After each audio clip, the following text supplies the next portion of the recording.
अखंड हरनाम सप्ताह व ज्ञानेश्वरी पारायण सोहळा आणि श्री महादेव मंदिर मूर्ती प्राणप्रतिष्ठा व कलशारोहण होलसूर जवळील केसर जवळगा येथे श्री महादेव मंदिर मूर्ती प्राणप्रतिष्ठा व कलशारोहण कार्यक्रमा निमित्त अखंड हरनाम सप्ताह व ज्ञानेश्वरी पारायण सोहळ्याचे आयोजन करण्यात आले आहे। दिनांक 25 मे 2025 ते दिनांक 1 जून 2025 पर्यंत दैनंदिन कार्यक्रम व प्रवचन कीर्तन सोहळ्याचे आयोजन करण्यात आले आहे। शुक्रवारी रात्री सुप्रसिद्ध समाजप्रबोधनकार कीर्तनकार श्री ह.भ.प. निवृत्ती महाराज इंदोरीकर यांचे कीर्तन संपन्न झाले।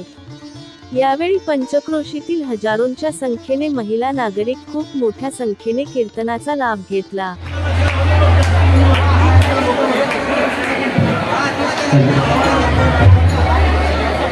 रूप